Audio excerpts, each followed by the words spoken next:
Everyone, this is Chef Bruno, the Eye Nerd, and this is the Eye Nerd podcast, and I'm here with my friend John Becker, friend and workout partner. We're here to discuss about holistic wellness. So thank you, John, for taking the time and being here with us. It's been awesome, man. So, can you tell us a tiny bit more about your wellness journey? Where did it start? Why did it start? And how did it start? Well, it started when I was a kid, man. When I was 11 years old, I was 155 pounds. For those of you on the metric system, that's around 60, 65 kilos. Yeah, around. Yeah, around there. So that was pretty fat. Me and my family loved me, and everything. So, that's not an issue. But there wasn't really anyone to sit here to draw a boundary or and say, hey, you need to make some changes. You need to make healthier choices. So I kind of had to discover it on my own. So right away, I cut on being toast, cutting back on soda and ice cream. And basically, over the course of 2 years, I lost 55 pounds by myself through a hard course of trial and error, and that got me started. Nice. And it took me a long time to get to the point where I am now, and where I am with strength and bodyweight calisthenics. Yeah, wellness is a journey. It's not a destination. Absolutely. So, we're gonna discuss different topics. We're gonna see where the conversation takes us, and it's our very first podcast. So, thanks to listening. Thanks to being here with us. I don't know. What do you think would be the best for anyone who wants to get started on a wellness journey, wherever they are at right now? Start with something. Try something. People get caught up in the oh, maybe I'll do this, maybe I'll do that, maybe I'll do this, maybe I'll do CrossFit, maybe I'll lift weights, maybe I'll do treadmill. Try it. Try it for a week, try it for 2 weeks, whatever. Hey, it doesn't work, try something else. Now obviously if you keep trying stuff every single week, probably not going to get good results. But it's better to try something and nothing happen than not try it. Completely agree. So some of you know already my journey from my Facebook and my other posts from before, from my interview. But I was also, as a teenager, pretty obese. I was almost 200 pounds, so about 98 kg at age 18, 19. And what I've realized was that I was on a very bad path when I forgot my phone on the second floor in the house, and there was 16 stairs, and I was just not able to make those 16 stairs in one stride. So I had to stop after 12 or 13 steps, and right then I realized that I was on a bad path. And what I first did was going to the gym with one of my brother, and of course I arrived there with a big belly, with my man boobs and my flappy arms, and you see most fit and bodybuilders at the gym. That completely turned me off bad, as you can imagine the feeling from there. And so I basically started making some research online, because I thought that we were cavemen not so long ago, and they did not have a gym at the time, of course. So how could they have been ripped and super beef and super strong without having to go to the gym and lift weight? So that's where I discovered la méthode LAFE, which is basically calisthenics. And I discovered programs of bodybuilding without any exercise machine, device, tools, anything, just from home, with chairs, sofa, table, on the floor, on the wall. And as you say, basically I started trying and made a lot of error and mistake at first, but I really got started by making 5 minute max of push-up against the wall, so just basically standing and pushing like this against the wall, so there was not much resistance. And I've done that for in between 6 months and a year. And I kept on doing semi-squat assisted on my bed, just lifting myself and going down. And I started applying 5 minutes of exercise every day.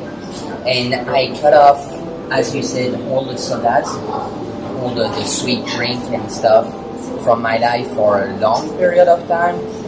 And that got me in a couple of years to go down to a good 75 kg, so about 140 pounds, I think. 150 pounds. And that got me more motivated to dig deeper into wellness. So, a good advice that I think you reflect to it as well is it doesn't matter what type of activity you do, as long as you do something that motivates you, that pushes you, and something that you basically enjoy. Yeah. I cannot see myself working out at the gym every day. I just don't like being inside. I don't like the gym area. I don't like the style. I find that I'm not a gym person, so I prefer being social and going at the park with you and MK and other people and just lifting ourselves on the bars and making push-ups on the floor and trying handstand and stuff. So, what other advice would you give for a person willing to, let's say, lose weight? I think so. Pairing off that, I think things change wherever you're at in life, right? I mean, I was the gym guy at one point. I mean, and it worked. I mean, moderate success. I wasn't the biggest guy. I'm still not the biggest guy, but that's all right. That's a whole other rant on what's really strength. But I'm not going to go there. We can.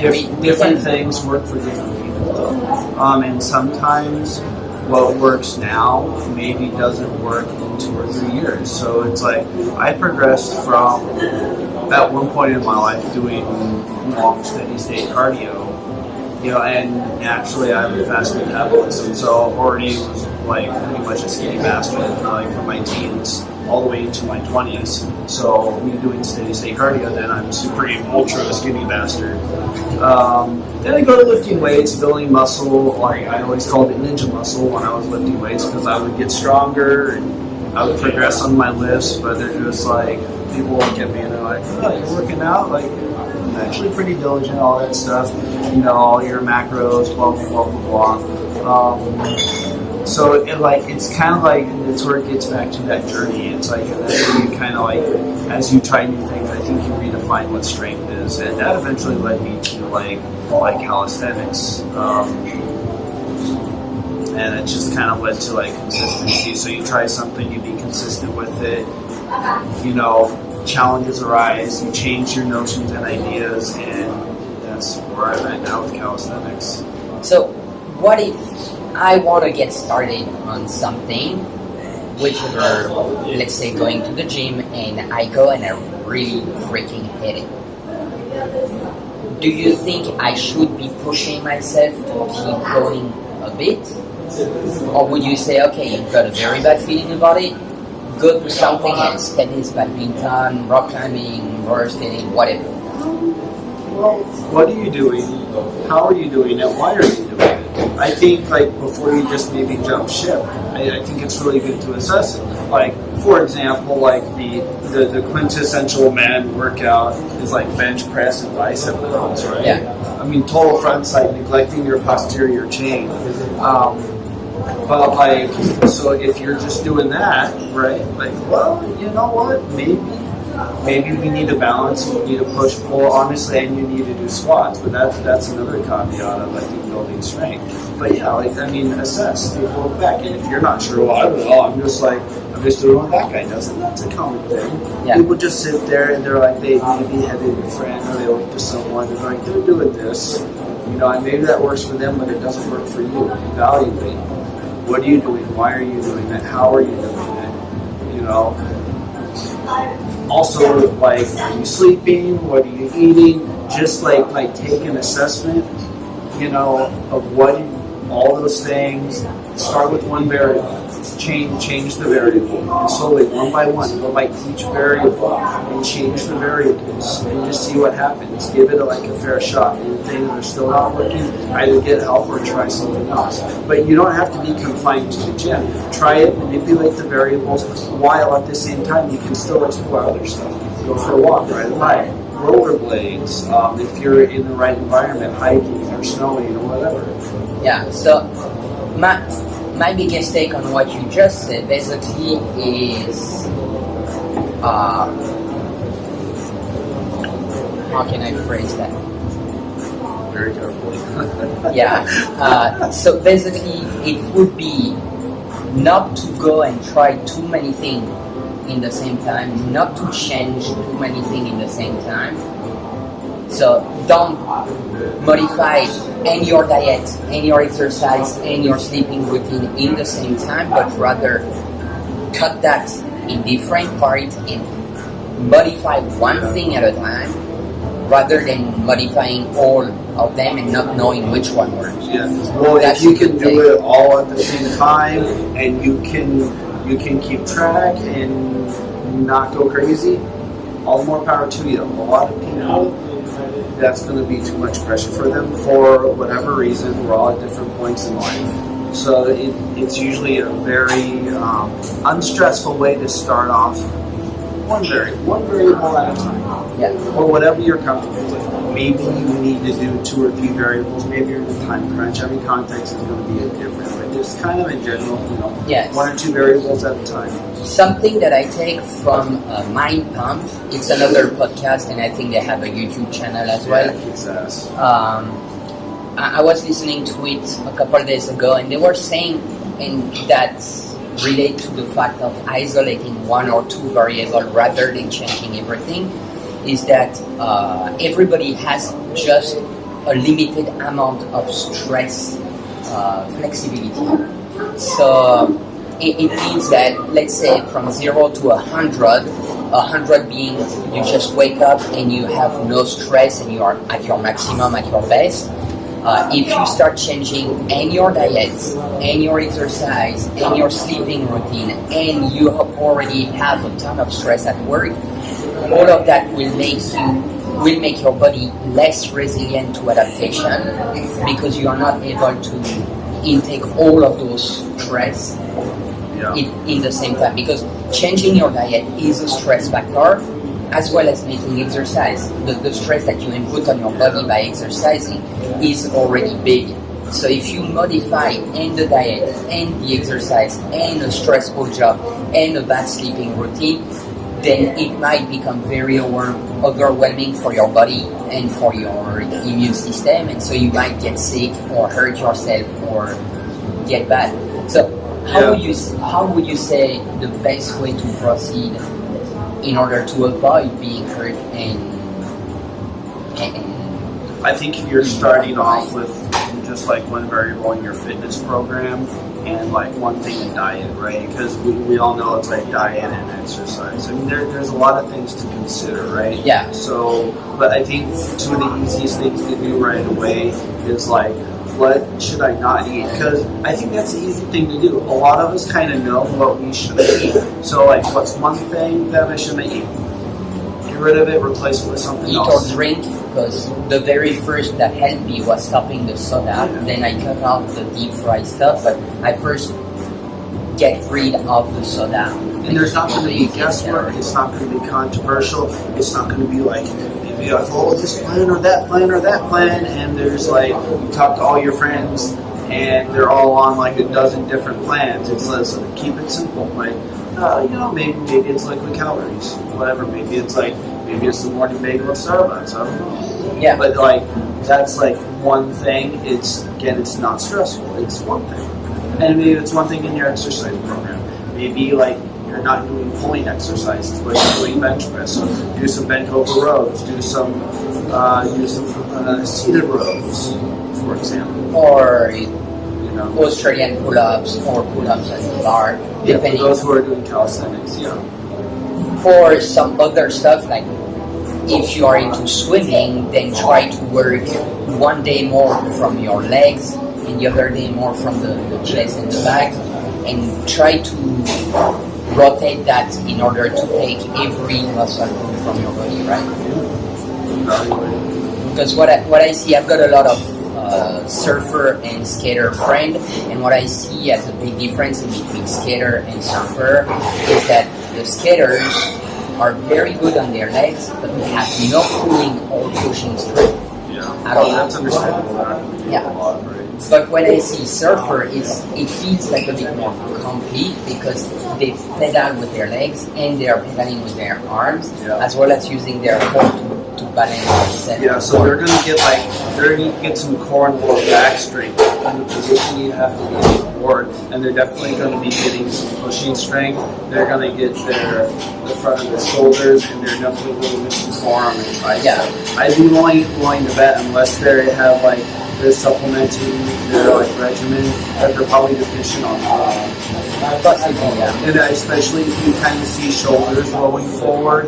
Not only could that be like sitting posture, I mean that could very well be like, oh, you know, I've got development in my chest, but the muscles in my back, which is actually really huge to strength, because so much of the strength is like comes from the back. And that could be a whole conversation. I want to take you on that. How about for corporate people that are just working like 8 to 12 hours a day and are mostly sitting like we are right now? What are good things that normal, regular people can implement without being strong in order to stay more aligned? Having their spine a bit more straight, having their neck relaxed, not suffering from sitting too long and having hips issues. Well, I think it's a really good idea to see a chiropractor, and they will talk to you things about like maintaining a neutral spine when you're sleeping. You know, so your head not too far up, not too far back, and manipulating your legs so that the smaller your back, that's more or less flush. So again, like seeing a like chiropractor for that, sleeping habits makes a big difference, and that can be like an easy fix. It can be like getting some special pillows for your neck, head, and like for under or between your knees. Other than that, and taking a break, take an hour every break, walk to the water fountain or whatever, go to the bathroom. And that's just the easy thing to do without sitting here and overwhelming you with a lot of information. Now, if that's really easy, then it's kind of like try some stretching. Yeah. I would recommend also for people that have a hard strain on their back, shoulder, neck, or hips by sitting too much, truck driver or people in corporate jobs, to check out the EGOSCU, EGOSCU. They are training people online. There is a lot on YouTube and on their website on proper spine alignment. Most of their content is for free. I'm sure they have they sell some training, but most of their content are pretty easy to apply from home or at work. An exercise that I realized that I was having a pretty bad posture, even though I work out regularly and I pay attention and I'm not sitting too much because I'm an entrepreneur and I don't have to be sitting all day long, was simply to be straight. So there is a simple exercise that asks you to be straight, put your heels together, be in a straight position and take a photo of yourself in the mirror without clothes if you can. And you will see, if you are straight, that your ears are exactly on the same line as the heel bone. And simple ways to, if you are too much forward or too much backward, by bending too much, you can just squeeze basically your glutes and just forcing your chest to go back up. And just this will realign everything and will help you be more centered, and from that you will have better concentration, you will feel better, you will have less stress. What else would you say would be good to reduce the stress from workout, from exercise, from nutrition change and stuff? Well, if we're going to the office thing real quick, like standing desk. Yeah. Or having something that can transition to give you variety. 20-30 minutes sitting, 20-30 minutes standing. I mean, you get to go back and forth a little bit. You're not just in one posture. Think airplane for 6 hours or 12 going across the Pacific, right? You're like, yeah, definitely.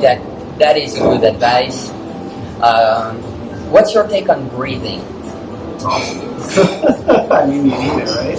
No, of course, it's something, but how many people are not paying attention to how they breathe throughout the day, and how much applying some breathing technique has changed your life? So I imagine a lot of people actually do think about it, but it's kind of like, oh, okay, like an afterthought. Yeah. Instead of maybe being like, what do I do about my breathing? Wim Hof. Wim Hof method. Like it's amazing. Check it out. Go to his website. Right. Buy the program. It's like helped me a lot. Like my baseline for stress tends to be really high, right? So I need stuff that can center me.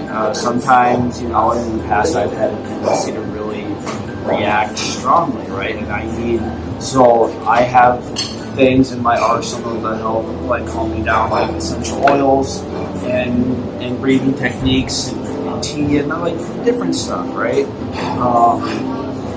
If I have a quiet space, 5-10 minutes, with some Wim Hof exercises, I'm good. Whereas in the past, without anything, when I wasn't fully cognizant, maybe it would take me a few hours until I get back down.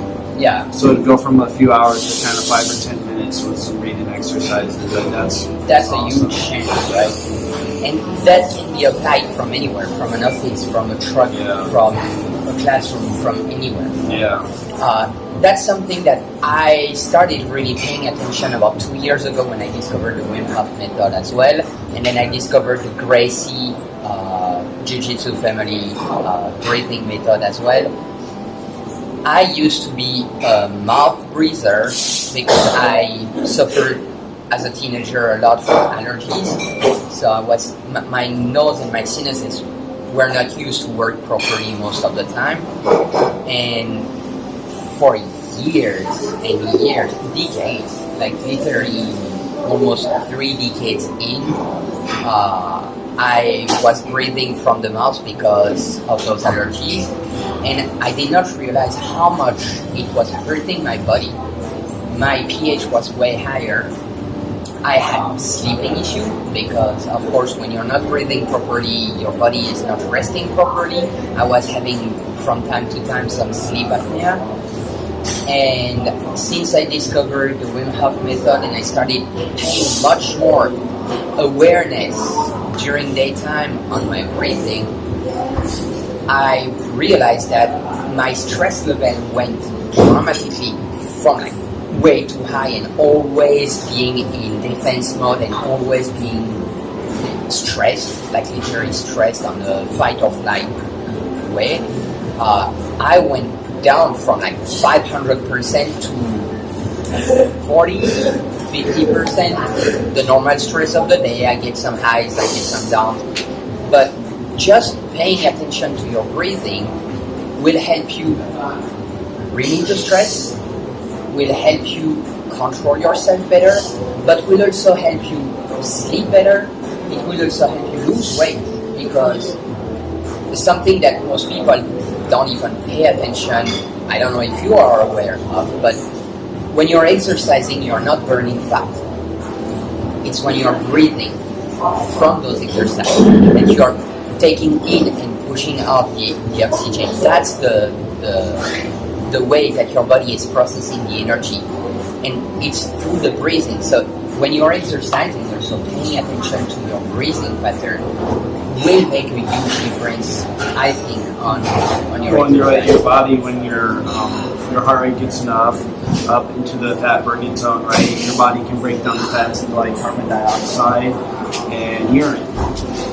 Yeah. Right. So I think there's kind of that caveat right there, right? The carbon dioxide. Yeah, it's expelling the carbon dioxide that just uses the like the carbon dioxide is the fat that is being burned, right? And so it's through breathing that you are basically literally burning fat. So if you are not breathing properly, that might just be a simple issue through the day that might help you lose a couple pounds or kg over a couple months without even changing anything in your life, just paying attention how you breathe. Those are realistic expectations. Like breathing is like really important, but if you're like starving pizza and hamburgers every day, but it's like, oh, it's okay, I'm breathing. Yeah.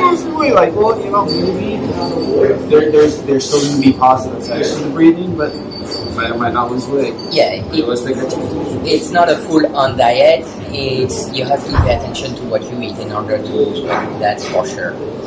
But if you are already paying attention and you are stuck in your results right now, maybe paying attention to your awareness of breathing might just change your result for a lot. I know that when I'm working out right now, there is a couple months I started, but I forced myself to apply the Gracie Jiu-Jitsu family breathing method, which basically you do not breathe by your mouth during workout. So you do not let your breathing pattern change. You keep yourself outside of the fight and flight response from your body by just controlling your breathing. They apply it in Jiu-Jitsu mostly to keep their mind clear while being in a fight. But applying that during your workout is also beneficial because you are bringing much more awareness on your body by forcing yourself to control your breathing through the entire workout. If you look at other systems of meditation, and easy maybe is not the best word. Where I think where a lot of places start is focusing on your breath. And I think it's an easy way to start. Just like, because you're like, oh, how do I quiet my mind? And, you know, all that existential discourse. And it's like, well, focus on your breath. Yeah, just the breathing. That's how I really started meditating. So I basically discovered meditation through surfing. That might sound nuts, but when you are waiting for 45 minutes for a wave, sitting on a board in the water, well, it's pretty much meditation. You're alone with your thoughts most of the time. So I discovered meditation through surfing, but then I came back to the city after my detox, and I was wondering how I could find that mind peace that I had when I was surfing, and people led me to meditation, and I've tried first to sit and just quiet my mind, and there was just no way of getting that stuff to turn on. It was just constantly grinding and grinding, and then I went for some guided meditation on YouTube, and what I've realized the basic pattern is focus on breathing, and breathing, and breathing. Breathing in, breathing out. Breathing in, breathing out. And just by doing that, my mind stopped. And I felt much more at peace. And so, that's something that the breathing, I did not realize before the last 2 years. So I was 29 when I really discovered that breathing was so much more important. But when you think about it, what do you intake more during your day? Well, you're breathing more than you are drinking. You're breathing more than you are eating. You're breathing more than you are exercising. So it kind of makes sense that raising awareness on your breathing might basically change your entire life. On a completely random tangent, it would be hilarious to go to Mars and ask people that. Yeah, definitely. Yeah.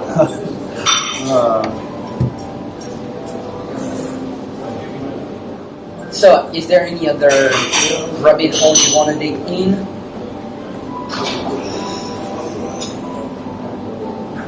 Once you go down, you can't come up. You gotta keep going all the way through to the other side. That's fine, we can get there. Meditation's a cool one. Alright, no, let's dig into that. it started for me in yoga. remember my first yoga teacher. Yoga, it prepares the body for meditation. So when you're getting down into shavasana, right, you don't have to focus on anything else. It's easy to just, maybe easy is the wrong word, maybe easier or simpler to, I guess, quiet your mind and focus on other things. It was really amazing. That's what I was like 20 at the time. I was still at San Diego State. It felt amazing. Like you feel something. And, what that feeling is, that can be. I think that can be a little bit controversial, and I don't want to go too far down that. People have a lot of different opinions. I'm not really married to a specific view on how one would define that. But that kind of opened things for me and trying different things. Like people have the you have to sit up like this. And they talk about chakra alignment and other stuff like that. Like, okay, that's fine. Different things work for different people, right? Kind of strayed away from that for a long time because it just felt weird and uncomfortable. So I was like, I'll try something else. Having a background in martial arts, it was really easy for my feet to be under my body, sitting in that kneeling position. So I would do that a lot. I'd go back and forth into that asana. After like shit hit the fan for me these days before I moved to China, it's like these guided meditations. So I was going on YouTube and using not a lot. There was 2 or 3 people I was using guided meditations for years, and for me, like raise the awareness and mindfulness and try to let go of other destructive patterns. And I think that's a really important thing, to use it as a tool for your thought patterns in everyday life. One of my psychology classes in college, the professor, he knew a Buddhist monk, and the Buddhist monk was like, "Oh, you Americans, you know nothing about meditation. You sit here and meditate for one time for 30 minutes, and you're like, I'm mindful." Right? And then the Buddhist monk told my professor, it's like, you need to meditate 30 times throughout the day for 1 minute. So fast forward to China, when I'm doing these guided meditations on a regular basis, for me it's to help cultivate that mindfulness. And then fast forward to now, it's like Wim Hof breathing. That's one of my staples. I'm getting into this, I don't know, I just call it the zone, getting into the zone. And when I get into the zone, I'm like holding my breath for 2 minutes, and then my Wim Hof stuff, and afterwards I'm sitting up in an upright posture. It's really easy. I also have a stronger serratus anterior now to help with my shoulder stable, but that's another thing. But I'm sitting there and I'm just like, feel like the energy, like quiet the mind, and like body scanning, and like observing thoughts. Like if other thoughts are coming, then you're just like, you bring it the attention it needs without like fixating. And there's a lot of different, at that point there's a lot of different like tools and techniques and approaches. So I'm not saying it's like, oh, it's like this, like that, whatever. So, so take it all with a grain of salt and find what works for you. So you've been meditating for quite a long time. Yeah, and again, it's been in cycles. I've gone through periods. Right, where it's like, I'm meditating a lot, then I'm not. Then I am, then I'm not. Yeah, but it's the same with everyone. When I hit it. But in China, I've been pretty consistent in China. So the last 6 years, very consistent. Okay, for myself, I discovered meditation only, as I said, through surfing, and it was only about 3 years ago. And that really has changed a lot for me. So, as I said, I personally always thought that meditation was way too woo-woo and for hippie and pothead and stuff like that. And I was like, yeah, whatever, that shit doesn't work. But then, through the surf, I realized that surfing was quieting my mind and was making me feel more centered, more balanced, and emotionally more stable. And I was just not realizing that it was basically meditation. And then I started applying meditation about 2 years ago in my life, because I was at the beach for quite a long time. And I find that if I spend more than 2 weeks without meditation, I tend to go back to some negative patterns. Yeah. So I still have to work quite regularly, at least on meditating daily. And meditation for me is not sitting for 30 minutes or an hour and just trying to empty my mind. I do it multiple times through the day. So whenever I get overwhelmed by work, when I get a meeting that doesn't go as I want it to, or something like that, I just take 5 minutes and I just sit down quiet and just focus on my breathing and just relax. And just by bringing awareness and mindfulness like that slowly through the day, I find it more helpful than just one time a day in the morning or at night. Now, for people who might kind of find this like hippy-dippy and wish-washy, I mean, a couple things to that. One, regarding Wim Hof. Wim Hof has been able to methodically and scientifically study these things and create a reproducible system. I don't want to go into too many details. If you don't know it, that's fine. Like, again, like, it's online. Like, check it out. You can make your own research. It is being researched. It is a system he has created that's reproducible. So within that framework, you can definitely focus it on from a more scientific point of view, and I think you could kind of focus it on a more existential point, and that's where it would kind of be more fluid. I mean, other than that, I think it's like Joe Dispenza, and he talks about like the mind-body connection, and it's definitely it's very down to earth, because I think it's good to start in a down to earth place, and if you want to get like woo and all floaty and wishy-washy, that's cool, right? Mind-body connection, you have responses, you have something that's really stressful, right? And your brain is like exploding, oh my god, it's really stressful, and it stores a reaction in your body. So when another event happens that you have a similar stimulus to that traumatic episode or whatever it was, like, your body's reacting, and then your mind's like, oh my god, it's happening again. But it's really not.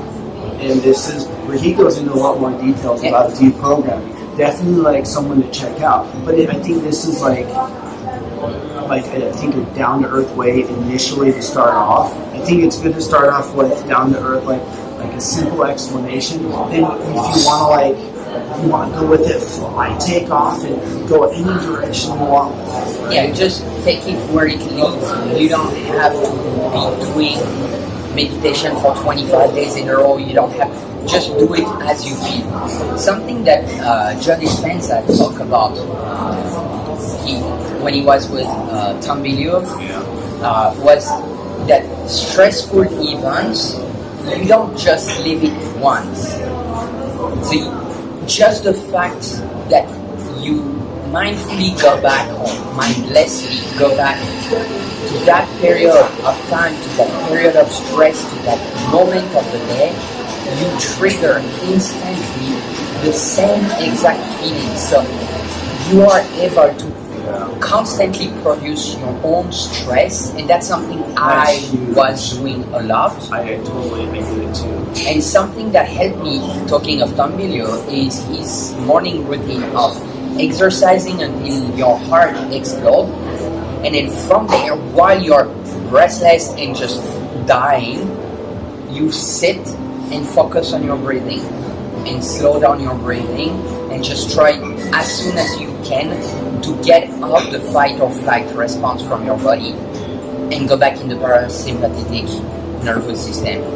And that's something that I've had a hard time at the very beginning to apply, but now I'm able to, whenever I snap and I have a shit day or something crap hits the fan and stuff, I'm very much more aware that I am not in a good place, and very quickly I'm able to switch back to a much more neutral position.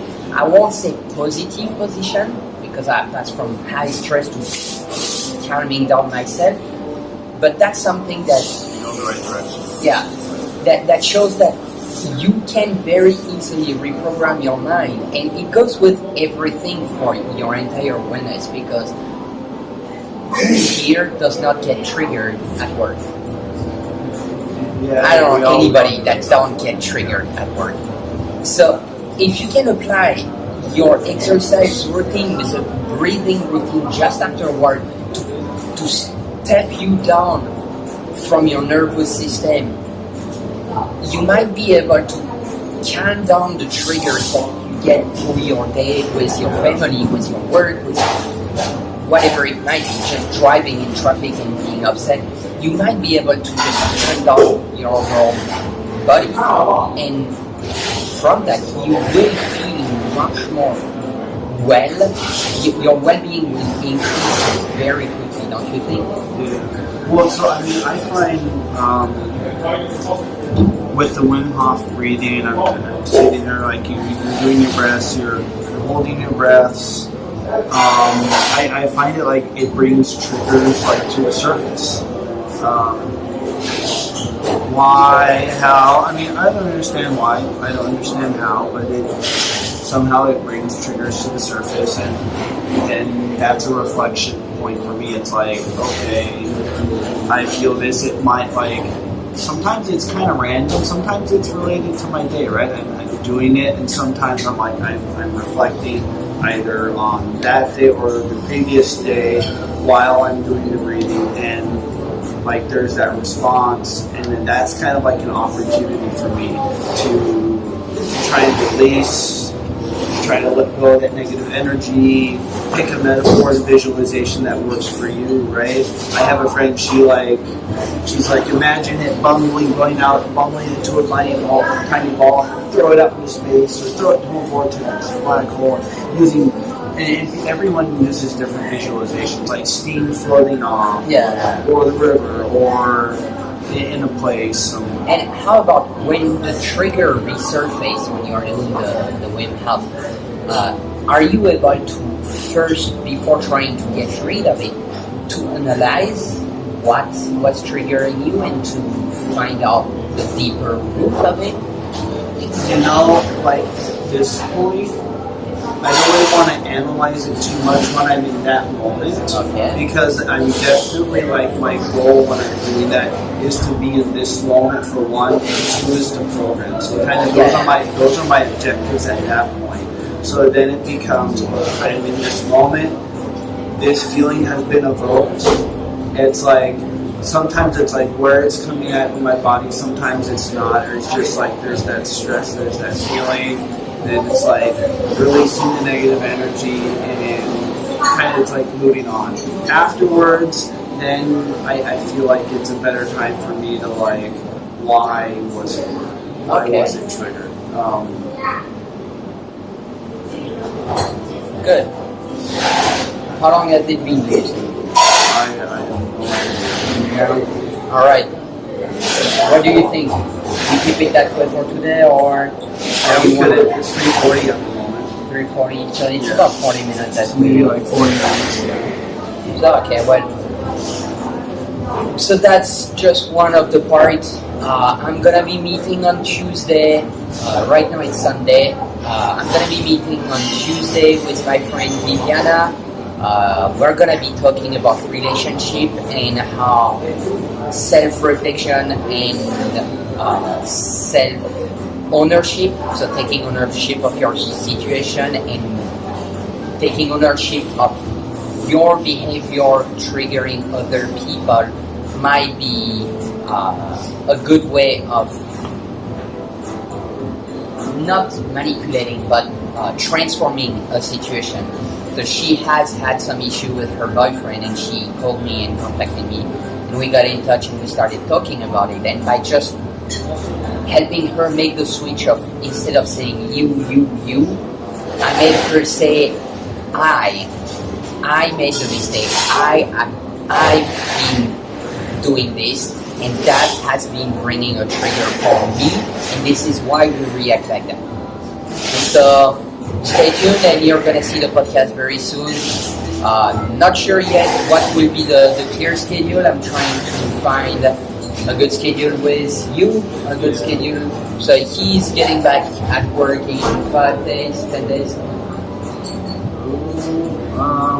Week and a half, maybe 10 minutes. Okay.